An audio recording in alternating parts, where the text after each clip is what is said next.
He's also an author. Or, no, an artist, I mean.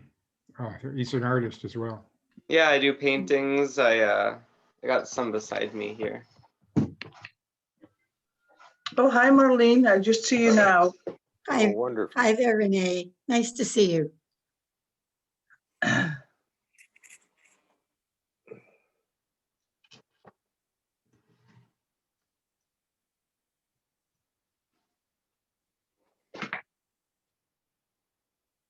Yeah.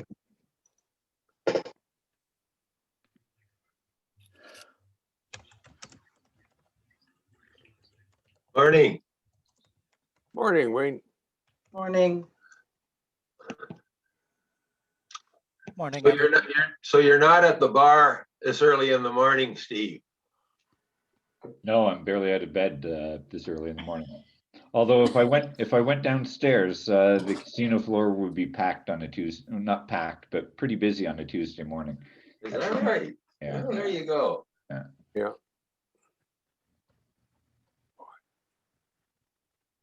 Things are, as of 4 hours ago, Las Vegas is wide open.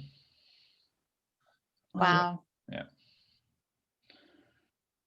Well, we're not quite wide open here. We're not quite, we're not even close to it. Yeah. There's been some talk of having Hug a Dougie Day. I don't know whether you think that would be a good idea or not, but Depends on what you consider a hug. Oh, my. I'm curious to see what's going to happen with the schools, if they're going to open for the last 3 weeks or not. we're going to hear in the next day or two, I guess, from what we hear from Dougie. He's I don't running know. scared. I feel bad for the kids. I'm not putting them back in school. If they open up the schools, I'm not doing that to them. It's back and forth and back and forth. They don't know whether they're coming or going. It's awful. I don't blame you, Jennifer. It's that close to the end of the school year, you know, it's. Yeah. But those are difficult decisions to make. Yeah. I think when we think that something to remember is whatever each parent decides, that Yeah. must be right for their family. Yeah. Absolutely. You know, I've got one that wants to go back and one that doesn't. So what Yeah. does mom and dad do now, Amy? Well, Hannah's probably going to stay home. She's doing yoga. What's the difference? Oh, Oh, my. But it's Yeah. Luke's grade 8 year. You know, he wants to be there for the clap out, and Yeah. You can understand that, I guess. Yeah.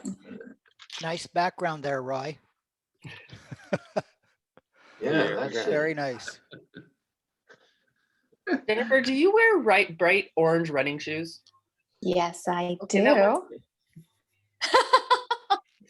Where did you see me? Oh, you were running down by Staples, but I was pretty Down by sure it was Staples. you. Yeah. Yep. That's me. I thought next time I see Those you, are I'll my ask you. please. Those are my please don't hit me with your car shoes. Then they're effective. I'll give you that much. I was in a store grocery shopping. Sometimes I shop on my way back home on my little power walks. And I popped into the grocery store to get a couple of things and I had the shoes on. And we're all masked up and everything, right? And I passed this guy in the freezer aisle and all I heard was shoes. Just like,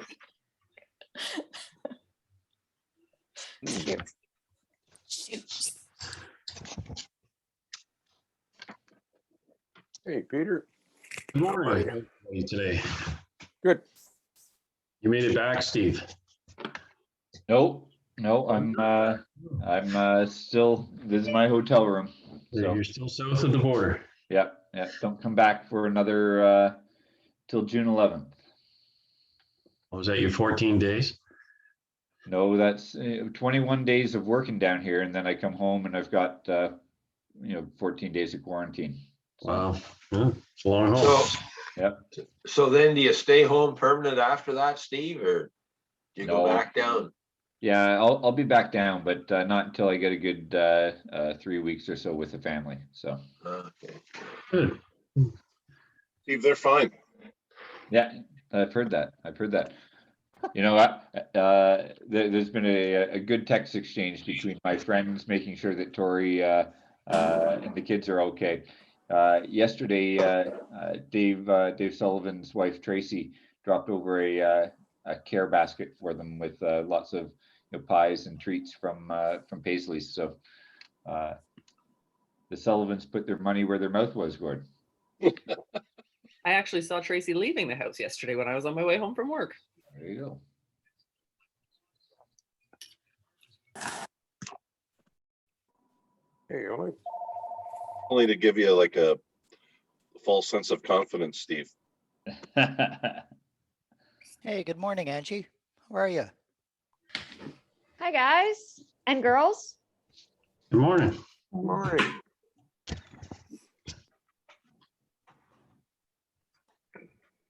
Good to have you on, Angie.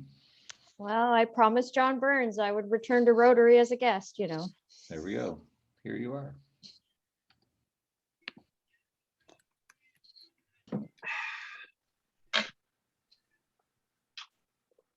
Sorry, I'm just admitting in the last couple of people here and then we'll get started.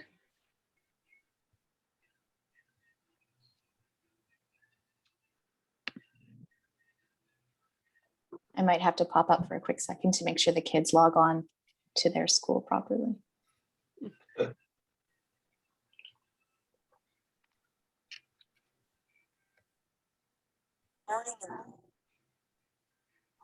Morning. All right, good morning, everyone. Morning, Lisa. All right, so it's about 7:30 with Steve in Vegas. It is 4:30 in the morning, so thank you, Steve, for getting up so early. I'm gonna take the lead this morning. So welcome to the June 1st. So sorry you're getting stuck with me a little early for my year, but welcome to the June 1st Bowmanville Rotary Club meeting. I'd like to welcome our guests. I think I caught everybody on the way in. So we have Ethan and Marlene who are joining us from the Charles H. Best Center. Peter Kennedy, who's not really a guest, but sort of. And somebody we all know and love is Angie Darlison, is on the call with us this morning as well. So former Rotarian, and we'll see if we can fix that. So our toast this morning. So our toast to Her Majesty the Queen. Her Majesty the Queen. To Canada and Rotary International. Canada Rotary International. And I'm not touching the lease with a 10-foot pole this morning. Very wise. Yeah, so normally this is when we do the land acknowledgement, which has been a great addition to our meetings. I asked for permission this morning just to change it ever so slightly. I have a statement that was put out by Chief Kelly LaRocca of the Mississaugas of Scugog Island First Nations in regards to the weekend. So this is what the statement is. May the Creator bless those children who were found, and I wish for peace for the families and communities who are reeling from this tragic discovery. On behalf of the Mississaugas of Scugog Island First Nation, we are saddened that there remain some Canadians who still believe that the residential school era was meant to educate children. This recent discovery of the 215 buried Indigenous children who died at the residential school in Kamloops is a stark reminder that genocide formed an integral part of the settlement of Canada. The sooner people recognize this as fact, the sooner we will be able to begin healing as a nation. So I'm going to turn this over now to Jennifer for our invocation. Thanks. So this is an invocation that's been adapted from Joseph Coons from the Bellingham, Washington Rotary Club. We stay focused on the objectives we have for the world: peace, tranquility, a brotherhood of all peoples. It's kind of fitting this morning. Freedom from hunger, from oppression, and from sickness. The freedom to choose our own destinies. We reaffirm our commitment to the simple Rotary four-way test. For all we do, is it the truth? Is it fair to all concerned? Will it build goodwill and better friendships? And will it be beneficial to all concerned? We reaffirm our commitment to high ethics in all we do, and we give thanks for all the blessings, opportunities, and responsibilities that befall us as Rotarians. We strive to wake up every day with optimism, renewed energy, and a commitment to service to our fellow men and women. May it be so. Thank you very much, Jennifer. I just got your text, Steve. So I guess there are no birthdays or anniversaries this week.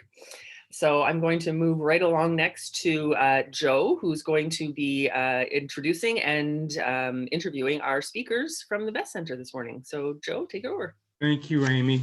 It is estimated that about 300,000 Canadians may be living with type 1 diabetes, and if they are living in the Durham region, there is a good chance they will, if they have not already, pay a visit to the Charles H. Best Diabetes Center in Whitby, named after the co-discoverer, of course, with Frederick Banting, of insulin. The world-renowned facility serves both adults and children from Durham and beyond, and earlier this spring, our club was pleased to be able to help them out with their expansion project. So this morning, Marlene Grass is with us. She's a registered nurse and the founder of the center, which opened its doors in 1989, and she is still a member of the board there. Hi, Marlene, thanks for coming. Good morning. Hi, and Ethan Gardner, 18 years old, and he's a patient at the center. Also, by the way, a wonderful musician and an artist. He's in grade 12 at Curtis Secondary School. And hi to you, Ethan, as well. Thanks for coming, both of you. Marlene, I'm going to start with you. On the center's website, it says that the idea in the history section goes back to 1978.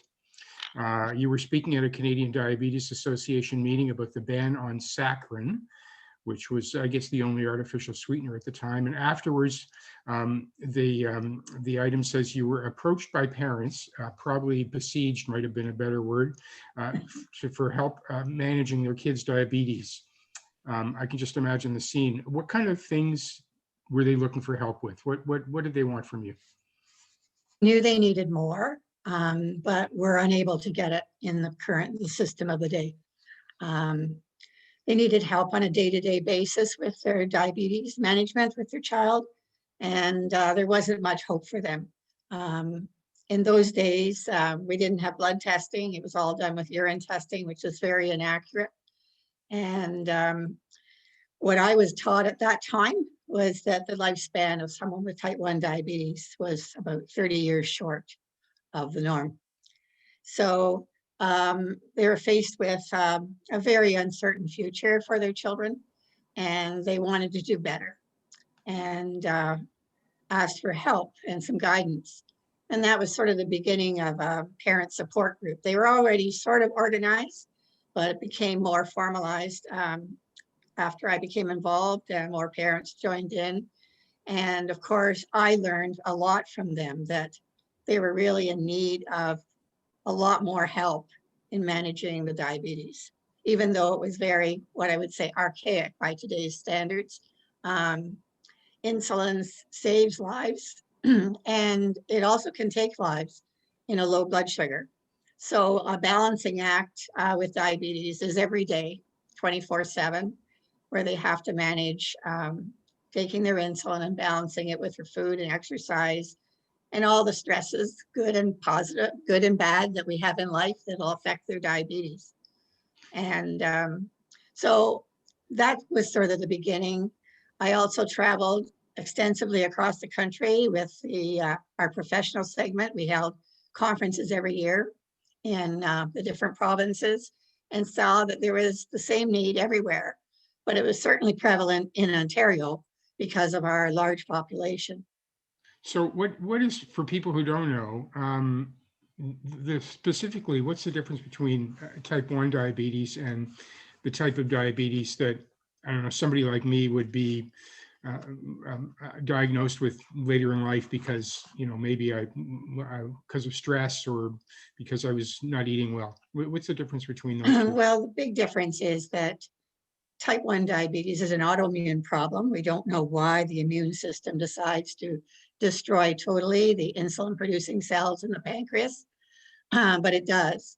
So the big difference is that without insulin, people that are diagnosed with type 1 diabetes cannot survive.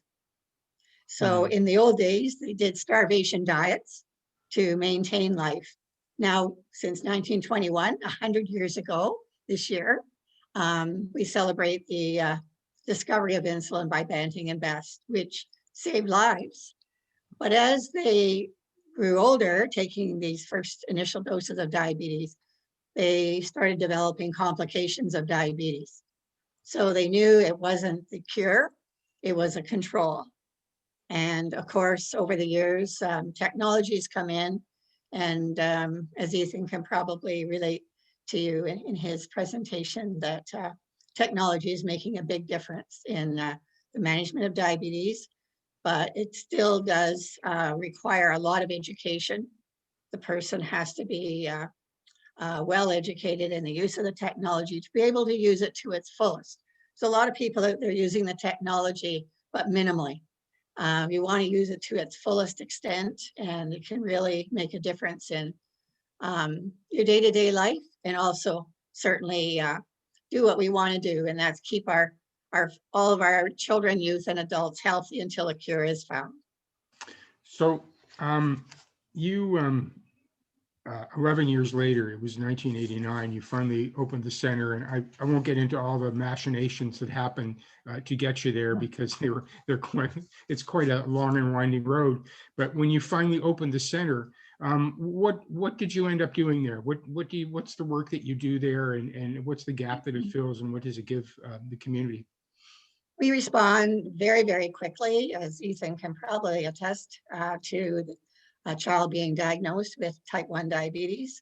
So we have an immediate response. We're there, well, usually within hours of the diagnosis, to begin the support, which is very important, because this is a huge, huge negative impact on families.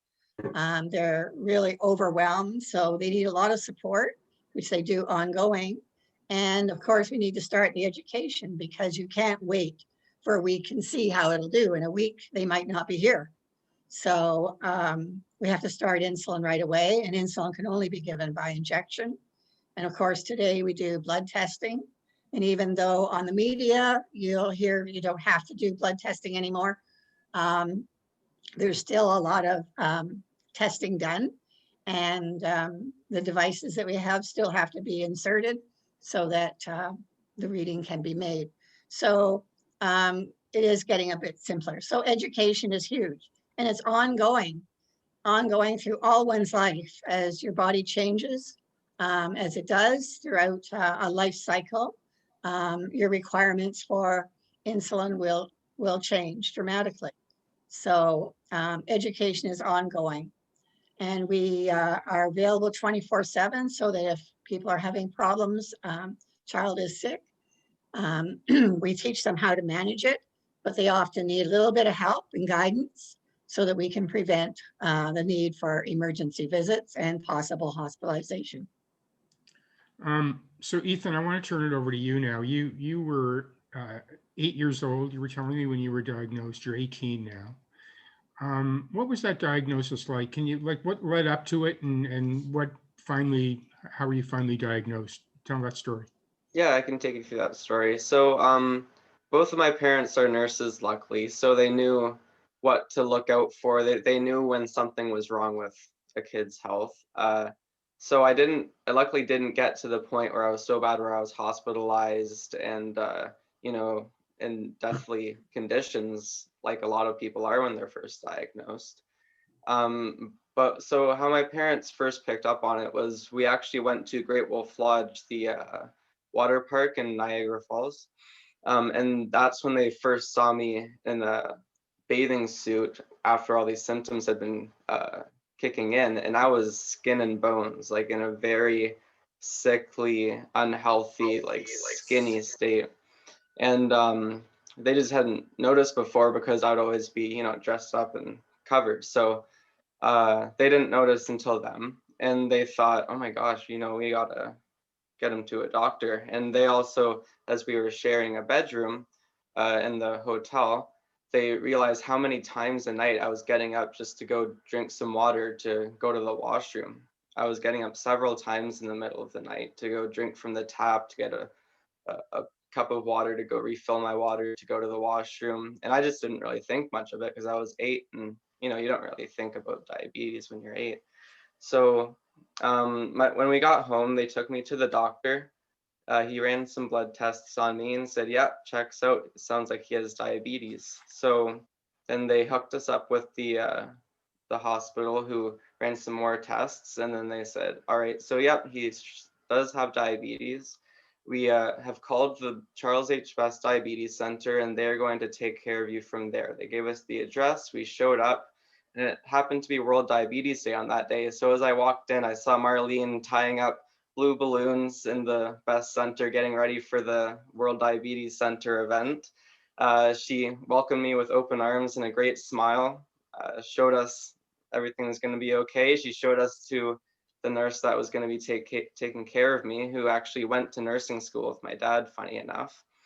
And she took us up to the room upstairs, where she gave us our insulin, gave us all the directions that I would need to know for managing my diabetes from there on. She told us what number to call for their pager, because they always have someone on call there in case we ever need anything. And as I was leaving, Marlene gave me a cupcake to take home for World Diabetes Day, and a balloon. And looking back, the Best Center's really made it a positive experience. And I think that story of how the Best Center welcomed me with open arms during that hard and kind of scary time for a little kid. And they showed me that things are going to be okay. I was going to live a good life still, and I was always going to have a support team there. And that's what the Best Center has been for me. Quite a story. Marlene, when you think back to the initial meeting with parents when they were, so desperate for help, and then you hear Ethan's story about him able to come to your place and get, basically start a new life. What does that, how does that make you feel as a nurse and as a professional? It touches my heart and makes me tear up, Ethan, that's for sure. It's exactly what I wanted for the families to feel that way. It's not easy, that's for sure, having type 1 diabetes.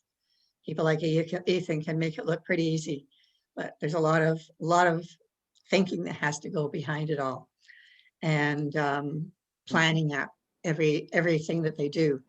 So I'm very, very touched, that's for sure. It is a dream to have this come to fruition, and also to be able to serve them as adults as well. So the adult population was sorely overlooked, has been sorely overlooked and terribly underserved. After 18, they're usually placed in type 2 programs. It doesn't fit. Type 1 is very different from type 2. Their needs are very different, and their education is definitely needed ongoing. So keeping adults at the center was a big thing, and that happened in 2000. And now we have close to 2,000 patients, and our adult population is getting larger all the time as the kids graduate into that program. Are there, and this is something, maybe this is kind of a dumb question, but are there genetic factors? Would there be parents who also would have had type 1 diabetes, and their kids are there and they also have this? I don't know anything about it. Is there a genetic factor? There is a genetic component to it, definitely. It tends to be passed more from the male, the father, and there are more sons that will get it through hereditary genetic means. But there's a lot of work being done on that still. But certainly there is a genetic component to type 1 diabetes. Mm-hmm. So Ethan, what does it mean? Has it meant to you to be part of the center? You get information, you get camaraderie or connections with other people. Tell me some of the specifics that it's helped you with. Yeah, I definitely consider myself very, very lucky to live near the center. It's one of a kind in Canada, and I think the world too. They're well known all around in the diabetes community, and they've really helped with educating, as Marlene has said. They really go the extra mile to educate their patients.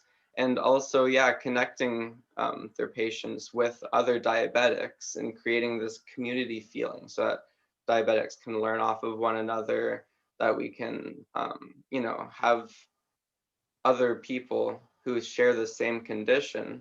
And that goes to that having other people that share the same condition for kids who have diabetes or any sort of condition, it changes their whole view on it, because it goes from me being the only one in my circle, immediate circle, who has it, to me being in a group full of people who have it. And then all of a sudden it gives you that little bit of normalcy that a lot of people look for, that sort of helps and goes a long way with dealing with it mentally, that's for sure.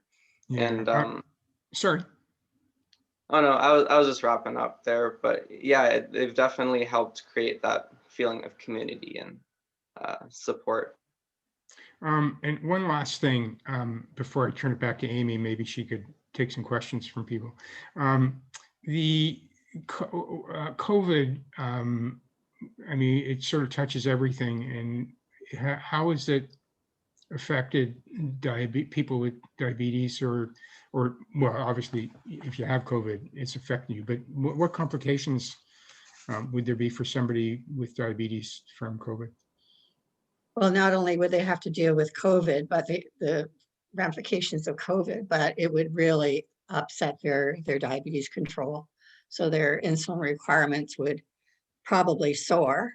They would need a lot more insulin to manage through the crises of COVID.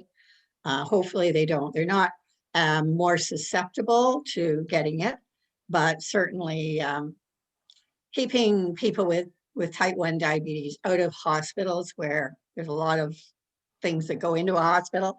You want to keep them away from catching something to become ill, even from a simple flu or cold, or can really upset the apple cart with your diabetes management. Okay. So we've been very fortunate. We've weathered through COVID with no tremendous crises in terms of COVID and some of our patients.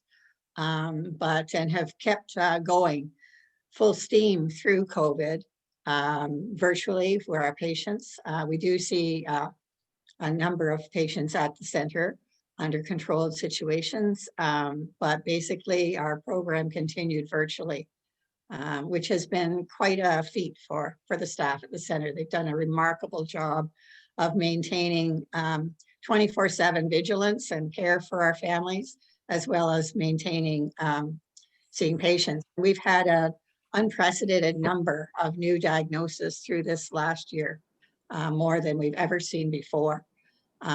So whether just the stress of COVID, the stress that people are dealing, stress can bring out type 1 a little bit sooner. That may be part of the problem. Okay. I was going to, Amy, did you want to take it back? I don't know if there are any questions, but. Yeah, so just before I take a couple of, I'm sure there's questions or comments. I know that we have Rotarians and we've got Angie in here that are parents of type 1 kids. I was actually the child of a type 1 parent. So my father was diagnosed in the early 50s, and the center is so important. Just for, like, when my dad was diagnosed, he went from a small town to the hospital for sick kids in Toronto by himself for 3 months. He was in the hospital for months by himself without his parents, trying to learn how to deal with this. So, and then his whole life, and as Marlene said, there's all sorts of complications. I think my dad had all of them. So he actually passed away of congestive heart failure at the age of 48.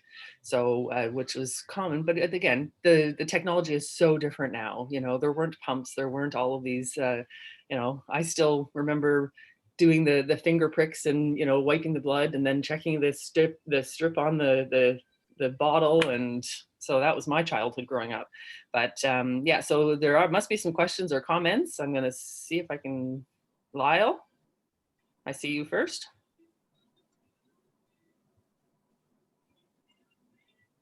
Unmute myself here. Both Marlene and Ethan, It's been mentioned that the Best Center is sort of one of a kind, and Ethan said how he's, in a sense, blessed to live in Durham and have the center. Are there other organizations throughout the country similar to the Best? And if not, is there any project underway to set something up, a type of network, for example, that would have centers like the Best across Canada? Well, I have to answer no to both questions. Unfortunately, there's not. Basically, across the country where diabetes programs will exist are in hospitals, in large children's hospitals like sick kids. So people do have to travel. It's the same in the States. Would I love to see Best Centers across the country? Absolutely. Absolutely. There's a definite need. And if I had the power, I would make it happen. But it was a tough go back in the 1989 and 90s for the first 10 years to really set the center into healthcare. And because we're a registered charity, we raise money. We raise about half of our budget to provide the type of programming that we want to give to our families. So we do get some government funding, but it doesn't cover all the extras we do. So I would love to see that. And, you know, I'm hoping that it will happen at one point. But we have made a point, and we are recognized very much by the healthcare system. And we are supported directly through the Ministry of Health. But as I said, the monies that we get don't provide all the extras.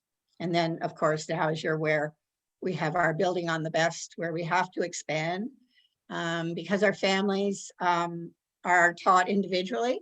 We need more patient education rooms. More patient education rooms mean that we need more staff. And we're bursting at the seams right now. So our Building on the Best campaign is another separate fundraiser for us that we've just launched.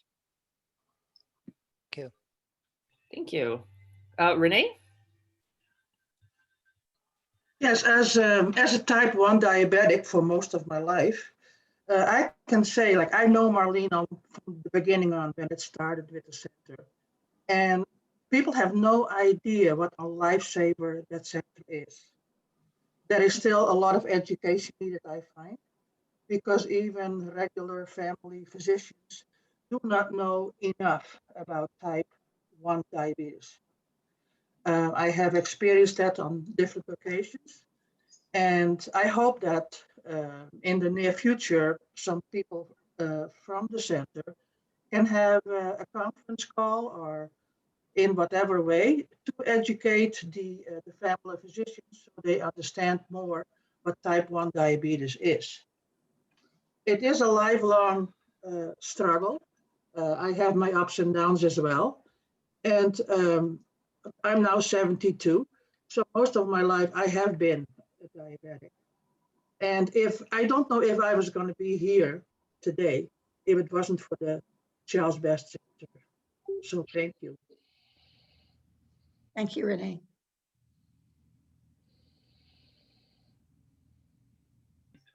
Is there anyone else? Am I missing anybody?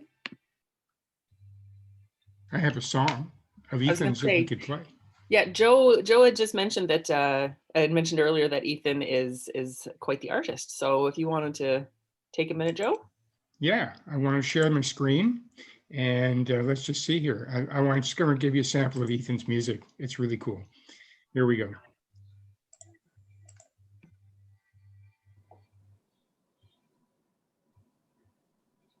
Can people see that? Can't hear it. Can't hear it? Joe, there's a setting where you have to, so unshare your screen. Unshare? And then before you share, you have to toggle kind of in the bottom left-hand corner to share the sound from your computer. Oh dear. Okay, hang on, sorry.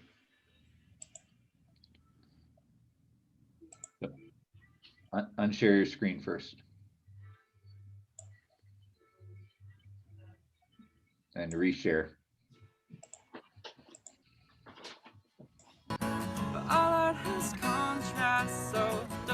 How's that? Got it.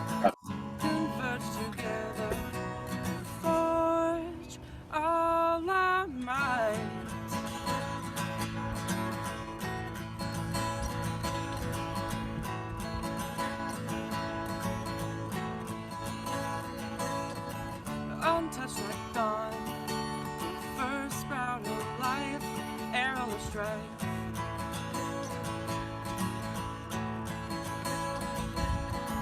One kindred spirit, a whole world combined, one love we find.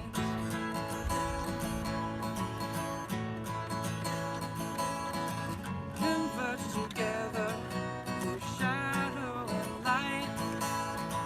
Converge together through day and through night. But all art has contrast, so don't hide from sight. Converge together, forge all our minds.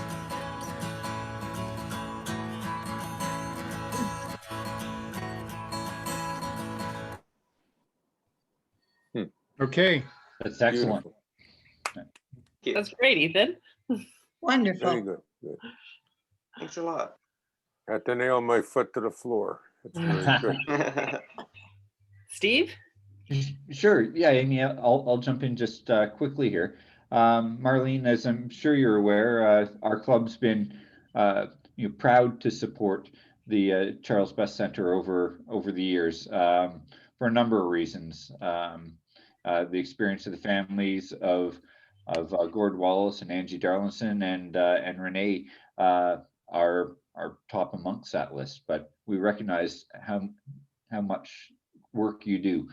And with that, as I think you probably also know as well, we've chosen to support the new build fund to the tune of $15,000 this year. So a lot of hard work to raise that funds, but we know how important it is. So we really wanted to put that forward. And there's going to be a big check presentation, I think, scheduled for June 25th, once I'm back and out of lockdown. Oh, that's wonderful. So thank you for all you do. Thank you. Thank you for all that you do for the community. And we really appreciate your ongoing support for the center. It's very important. And as you know firsthand from the people that are involved with your organization, it's not an easy disease to deal with, condition to deal with. And we're very proud of all of our kids, as you can see. Ethan is one of many, and he has taken his diabetes and run with it and has not let it alter his life. He's pursuing his dreams, and we support that wholeheartedly. Thank you for all you do. Thank I you, just want to Marlene. jump in. Okay. Sorry, I couldn't help observing that, Steve, as you were making that announcement, all of a sudden the sun started shining through Marlene's window. Mhm. You've got an aura. You've got an aura about you, Marlene. Exactly. So thank you, Marlene and Ethan, for joining us this morning. You're more than welcome to stay on the call. I realize if you've got things to do, busy days, Ethan, you might have to get to school. Yeah, I got school coming up. But you're more than welcome to stay if you'd like. But again, thank you very much. And we look forward to being able to do a check presentation in person. Yes, that'll be wonderful. Thank you. So Thank you now so we're much. on to some happy bucks. Who has happy bucks? Roy, no happy bucks, really? Oh, Joe? Yeah, I sort of hate jumping in because everyone's heard me talk, but it was a different type of diabetes. A few years ago, I was diagnosed with type 2 diabetes. It turned out that it was kind of misdiagnosed, but it was a wake-up call. I was pretty overweight, and since then I lost a little weight at the beginning, but I don't know if people have noticed, but my face has been getting noticeably thinner, and I've lost almost 60 pounds all told. So I just wanted to share that. Mhm. Good job. Not easy, I know. Just got to, Congratulations. I just got to put in a happy buck, Amy. You know, I took down my background, but yes, go Habs, go. Love it, man. Love it. Okay. Any other happy bucks? I wanna share that sentiment. I'll throw in another happy buck. Hey, way to go. Good boy. Amy, Hanger. I have a happy buck to share. Oh, Lisa? Yes. Yesterday, I was fortunate enough to get my second COVID vaccine, so I'm quite happy, honored that I am now fully vaccinated. Oh, good. Congratulations. I'm telling you, I talk to people that have they're double vaccinated. It's like, hey, I'm double vaccinated. It's like you're Hey, bragging. you bet. That's what it is. Gail, did I hear you? Yeah, I have 5 happy bucks. So I decided to do, well, not me, my friend, we decided to plant tomato plants and put them in patio baskets with cages, and we put them on sale in support of Feed the Need. And I want you to know that we've sold $340 worth. I just leave them on my front lawn or on my trailer site, and people have been emailing me the money, and not one has gone missing. So this is a pretty good community here in Bowmanville. I see them out front when I drive past your house. Well, if I didn't kill everything, I'd pick one up. But. Am I missing anybody? No, I think I've got everybody now. All right. So my apologies to Andrew and Peter. There was a bit of a miscommunication. We were supposed to do your inductions this morning, and sadly, we're going to have to postpone them. But I promise you, I was postponed twice, and now I'm the incoming president. So don't worry, we will get you. But yeah, so we just have to, it'll be, hopefully Gord's going to reach out and set that up hopefully for the next week or two. Yeah, I think I was postponed twice, and that was less than 5 years ago, so watch out. Okay, I'm sure it'll be well worth the wait. So now we're going to do a couple of committee reports. So I've got the treasurer and PR. I don't know who wants to go first. I think Kevin and Rachel are both here. Good morning, everyone. Good morning, Kevin. Hey, you can all hear me? Yep. Half of you don't recognize me because you don't know me. So I'll just give a quick treasurer's report. This is the report given at the last board meeting, so it's from May 10th. Our charitable account sits at $85,923.16.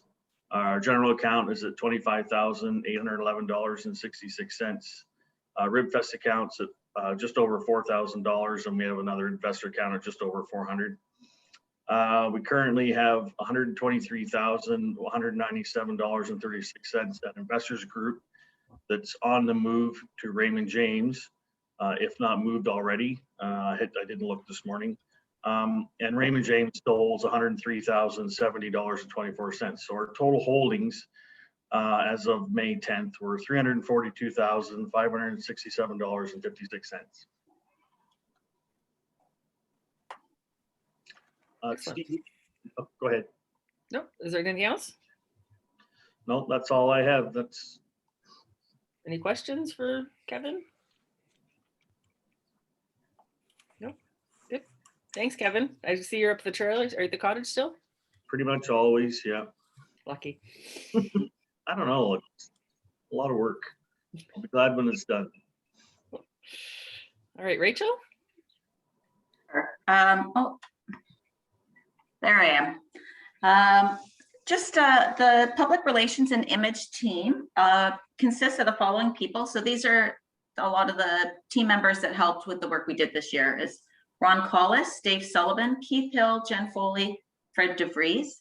And we also had some drop-in appearances, guest appearances from some membership, Linda Mays, Pauline Calvert, John Burns, and Gord Wallace. So they're the team behind the public image group.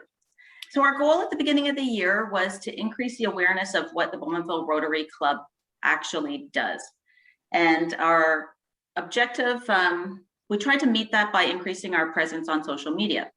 So one of the first things we did last year, everybody probably noticed was they were kind of asked to stop following the old Facebook and follow the new one. So by doing that, we got rid of the Facebook private group, which had a membership or of less than 200, and we now have over 600 followers in our Facebook. So that's fabulous.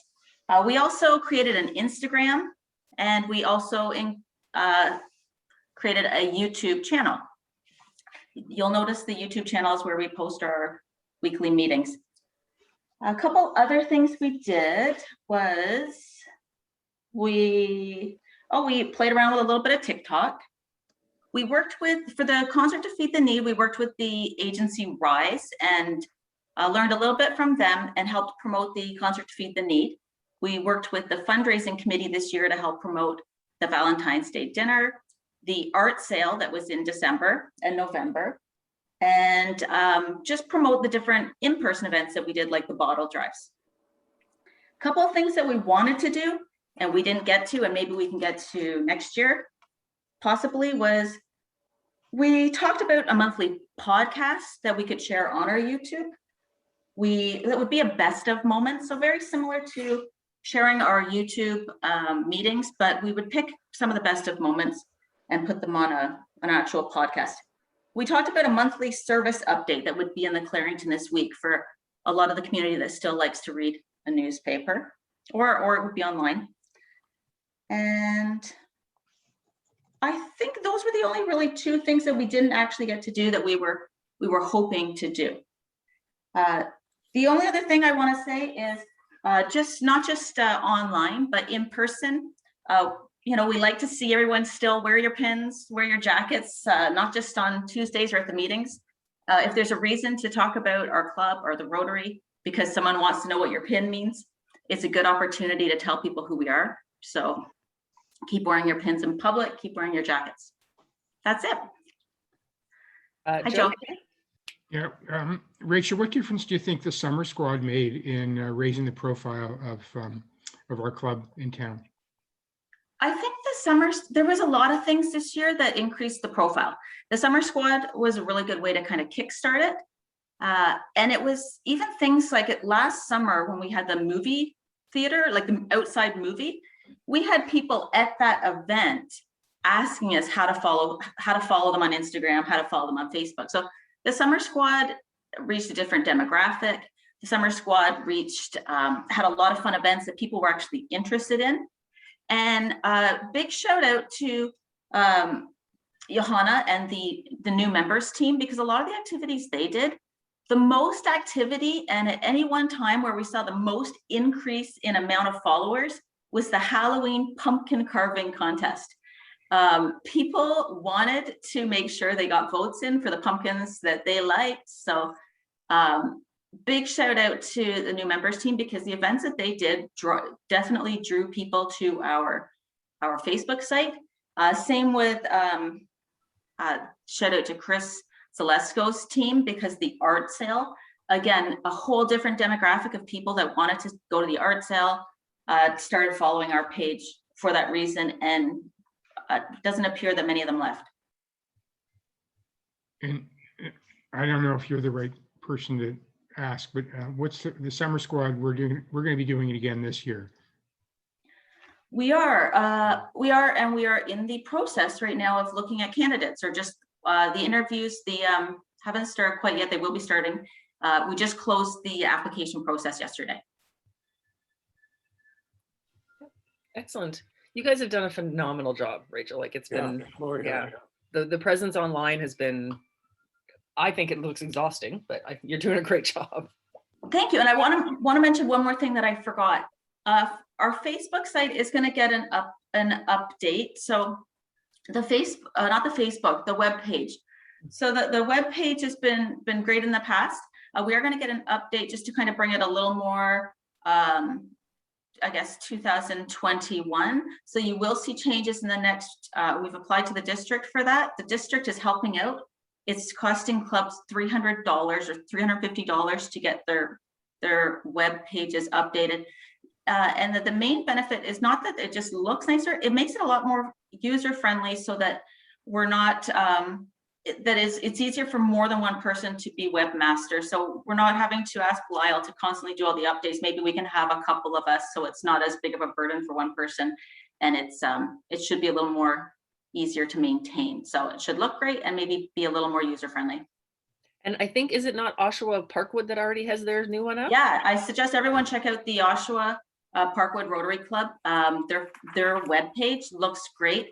It looks a lot like when you're looking on your phone or a tablet, it's a little more easy to look at.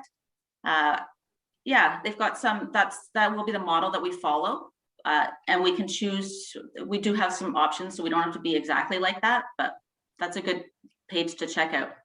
Do you think it's worth offering like a session, not just to the people who are going to be on that committee, but to everybody, like a special session for people who want to come and just kind of get a bit of training in either doing that, or like, I know Facebook, I'm kind of lost when it comes to Facebook. I'd like to be able to help more. If there's people that want to help, I say absolutely, because there's not a ton of people that have some of these tasks. Even making it easier can be time consuming. So the suggestion has been by the district is that you break up the duties. So you have someone that's maybe in charge of weekly reporting on the meetings, someone that's in charge of updating the calendars. So you're not having one person that's necessarily always in.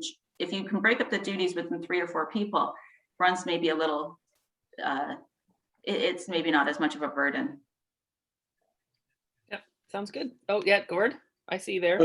Yeah, the YouTube channel, are you doing that as well? I know that there's only 8 members that are have joined the thing. Yeah, so that we, that's something that we need to promote a little better. Really, the only activity I would say on that is when we're sharing the meetings. One thing I forgot to mention, Ron Wallace did 2 fabulous videos for us. So one of the very first posts on our YouTube channel is a video that Ron did for us back in September. That is just who is Rotary. So it's on our YouTube channel. It's great if you have someone that reaches out to you and says, tell me about your club. What do you guys do? Obviously a conversation is the best way to go, but sharing the video is a great way to, visually tell them what we do as well. So, and then Ron worked with Lyle to do a second video a little bit later on this year. And Lyle, I totally forgot what that video was for. What was it in donation of? Autism Home-Based Durham. Yes. So, yeah, Ron Wallace, big hugs for Ron Wallace's work this year.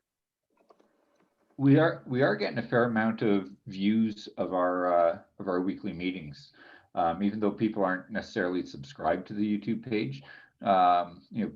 In between 20 and a couple hundred people will view our meetings on a weekly basis.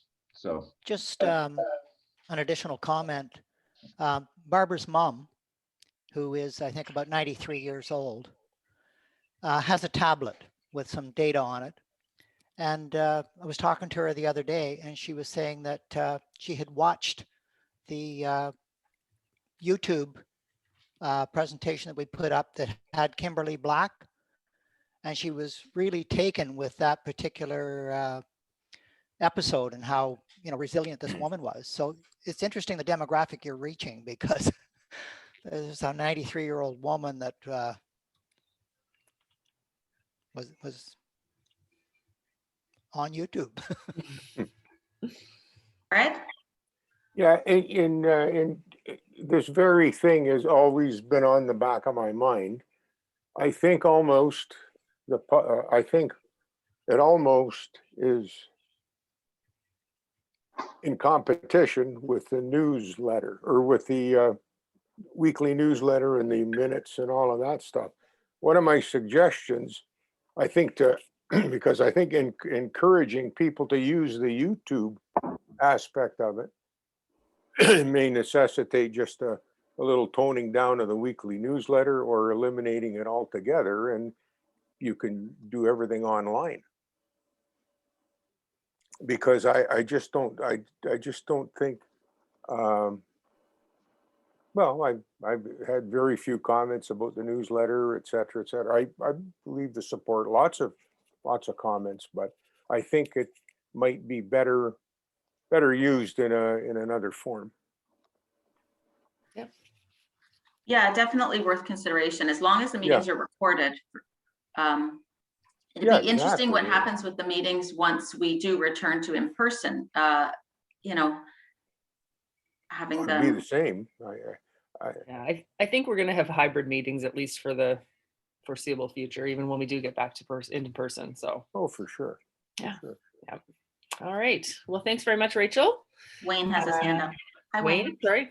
Yeah, I just like to say, from a long-term Rotarian, that the social media impact, and we take a look at the number of new members that have joined the club this past year, and I think it's extremely remarkable for everyone who has really enhanced our communications out there into the community.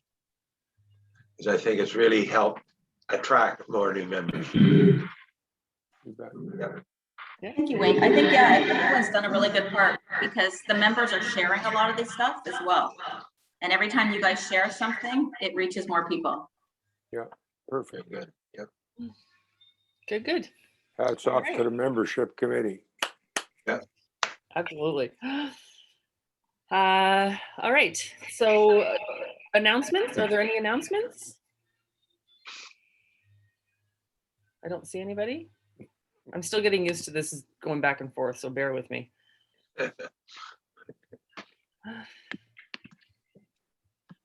All right, so I don't see any announcements. Our next meeting is, oh, sorry. No, I just love your bandwidth, Amy. That's great. Yep. You're not sounding squawky and you're not like fading in and out and pausing and. So I'm also on Hannah's MacBook. So I think it's not my bandwidth. I think it's actually my technology. So that's my next goal. Yeah, I could announce that just at next week, Linda Mays is going to be speaking with Esther.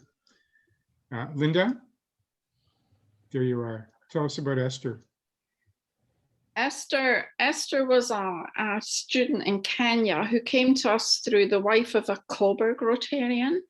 Her name's Kay Jackson, and this girl, Esther, well, I'm not going to give all the details away, but needed help to get through university. So she went from this poor, impoverished family to graduating with a degree in civil engineering. We supported her for 5 years, and I'm really excited to meet her last week. I just hope the technology works. She's in Kenya. So hopefully we'll all get to meet Esther next week. Good. Looking forward to it. Yeah. Yeah. So let's see here. Gail, I know you put your quote in the chat, but it's too good to not say it out loud. Got time to say it. I don't know. I was reading them last night and this one struck me as funny and I thought we needed some funny.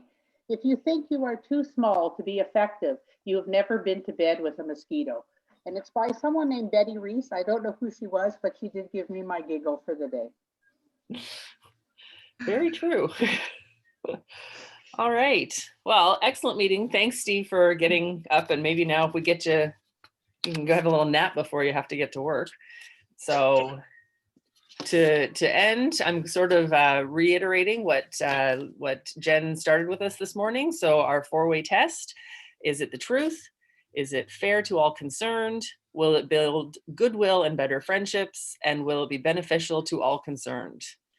So if there's nothing else, I know we're a few minutes early, but I know everybody's got places to be today and it's a busy time. So thank you all for joining. And again, Andrew and Peter, we're going to get you in the next week or two and we'll be in touch. So thanks everybody and have a great Tuesday. Have a great day, everyone. Well done, Amy. Great day. Great job, Amy. Thanks, guys. Bye.